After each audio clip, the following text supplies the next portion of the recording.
Hello everyone. इस video में हम स्टार्ट करेंगे चैप्टर 5 रूलर्स एंड बिल्डिंग्स। और अभी तक हमने जिन रूलर्स के बारे में पढ़ा दिल्ली सल्तनत के अंदर और मुग़ल एम्पायर के अंदर, तो उन रूलर्स ने कौन से कंस्ट्रक्शन करवाए, किन बिल्डिंग्स का निर्माण करवाया, ये सभी हम इस चैप्टर में पढ़ेंगे। So figure 1 shows the first balcony of Qutub Minar. तो अभी हम फिगर देखेंगे जिसके अंदर एक बैल्कनी दिखाई गई है कुतुब मीनार की। और जो कुतुब मीनार का निर्माण है, कंस्ट्रक्शन जो है, वो किसने करवाया था? Qutbuddin Aibak. Qutbuddin Aibak had this constructed around 1199। तो लगभग 1999 के आसपास कुतुबुद्दीन ऐबक ने कुतुब मीनार का निर्माण करवाया था। Notice the pattern under the balcony. और हम इस बैल्कनी में पैटर्न देखेंगे कि भी किस तरीके से इसके अंदर स्मॉल आर्क बनाई गई है। ठीक है, आर्क मतलब ऐसी कर्व्ड शेप बनाई गई है और ज्योमेट्रिकल डिज़ाइन बनाए गए हैं। अच्छा, जो कुतुब मीनार है वो कुतुबुद्दीन ऐबक ने बनवाया था। और कुतुबुद्दीन ऐबक हमने पढ़ा था चैप्टर 3 के अंदर। चैप्टर 3 में हमने पढ़ा था कि कुतुबुद्दीन ऐबक किस डायनेस्टी से बिलोंग करता है, कौन से वंश से आता है कुतुबुद्दीन ऐबक। कुतुबुद्दीन ऐबक जो है वो स्लेव डायनेस्टी से आता है। ठीक है, गुलाम वंश से आता है। और इसी ने कुतुबुद्दीन ऐबक ने गुलाम वंश की स्थापना की थी।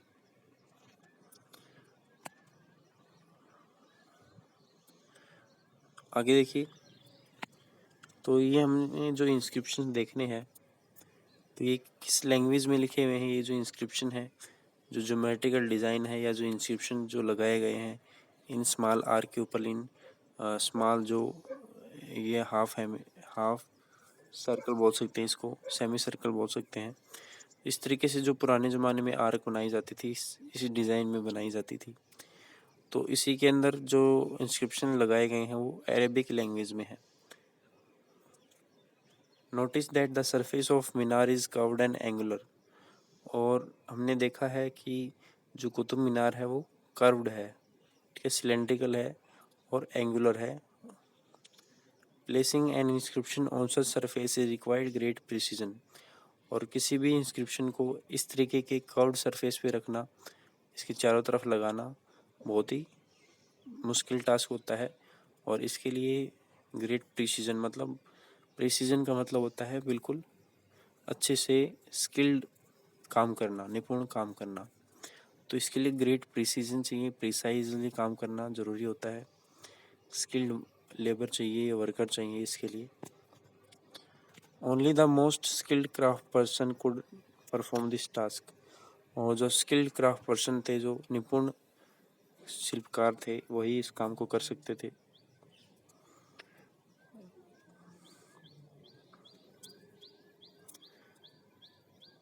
Remember that few buildings were made of stone और ब्रिक 800 ईयर्स अगो।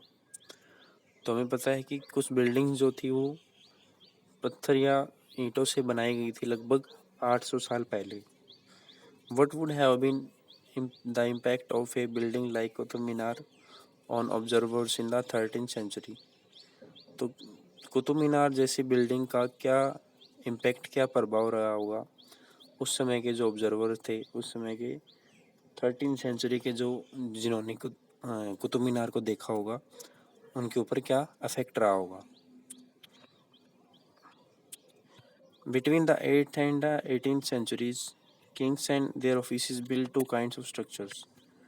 तो 8 और 18th सेंचुरी के बीच में, ठीक है, इन 1000 सालों के बीच में राजाओं ने और उनके जो ऑफिसर्स थे, उनके जो मंत्री थे या फिर उनके जो सेवक थे, उन्होंने दो तरह के स्ट्रक्चर बनाए। तो ये दो तरह के स्ट्रक्चर अभी हम पढ़ेंगे। तो देखिए, कुतुब मीनार कुछ इस तरीके से दिखाई देता है, जिसके अंदर जिसका कर्व्ड सरफेस है, इसके ऊपर इंस्क्रिप्शंस लिखे गए हैं। तो इसके अंदर ये बैल्कनी जो भी हम ऊपर बात कर रहे थे, ये भी चारों तरफ है इसके कर्व्ड सरफेस के ऊपर। तो ये एक स्किल्ड आर्ट है, निपुण काम है ये, जो स्किल्ड क्राफ्ट पर्सन ही कर सकते थे उस टाइम पे।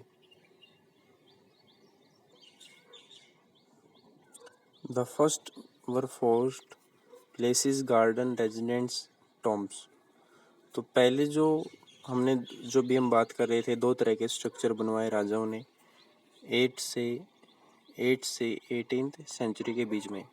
तो ये दो तरह के स्ट्रक्चर जो थे, सबसे पहले उनमें से पहले जो स्ट्रक्चर थे वो थे फोर्ट, किले बनवाए उन्होंने, पैलेसेस अपने राजमहल बनवाए, गार्डन बनवाए, रेजिडेंट्स मतलब निवास स्थान बनवाए रहने के लिए, टॉम्ब्स मकबरे बनवाए जहाँ पे डेथ के बाद उनको दफनाया जाता है, safe, protected and grand wise places of rest in this world and, जो सेफ मतलब बिल्कुल सुरक्षित और ग्रैंड वाइज मतलब आकर्षित रेस्ट हाउस बनवाए उन्होंने पूरे वर्ल्ड में, पूरे वर्ल्ड रेस्ट इन वर्ल्ड के संसार की बची हुई जगहों पर भी उन्होंने बनवाए।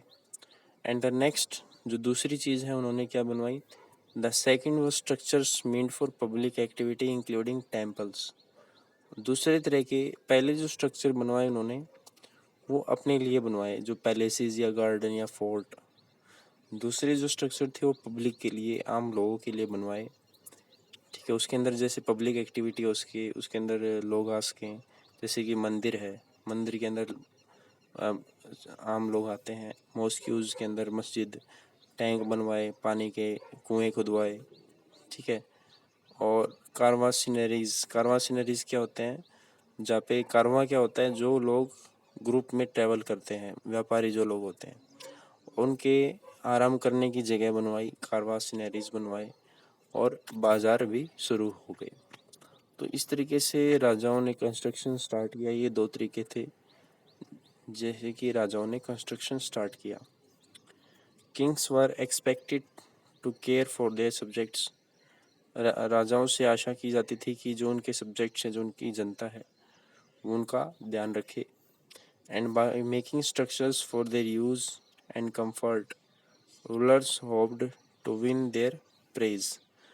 तो जैसे कि राजा उनके लिए स्ट्रक्चर बनवाता कोई भी उनके आराम के लिए, तो उन राजाओं से आशा की जाती थी कि रूलर जो है लोगों से आशा करते थे कि वो उनकी प्रशंसा करेंगे।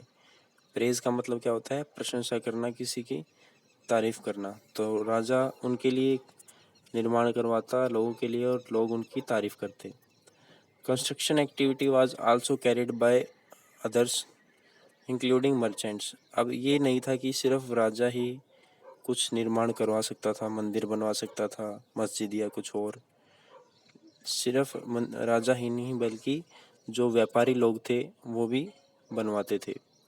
दे बिल्ट टेम्पल्स, उन्होंने मंदिर बनवाए, मॉस्क्यूज और कुएं भी खुदवाए।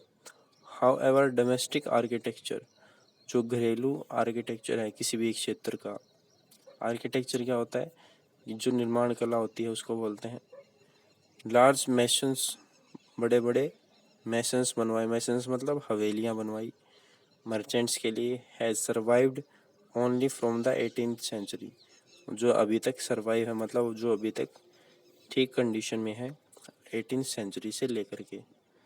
तो ये तरीका था पहले राजाओं का निर्माण करवाने का। देखिए जो लेबर है आगरा फोर्ट के लिए वो क्या थी, बिल्ट बाय अकबर। सबसे पहले जो आगरा फोर्ट है वो अकबर ने बनवाया था, ठीक है, built by Akbar. The Agra fort required 2000 stone cutters, जो आगरा फोर्ट को बनाने के लिए 2000 स्टोन काटने वाले जो कटर थे उसकी ज़रूरत पड़ी। 2000 सीमेंट और लाइम मेकर्स, ठीक है, जो लाइम होता है या जो 2000 सीमेंट के वर्कर्स जो थे वो लगे, और टोटल मिला करके 8000 मजदूर इसको बनाने में लगे थे। तो ये फैक्ट है जो हमने पढ़ा है आगरा फोर्ट के बारे में, आगरा के किले के बारे में। तो अभी तक इस पार्ट में हम इतना ही करेंगे।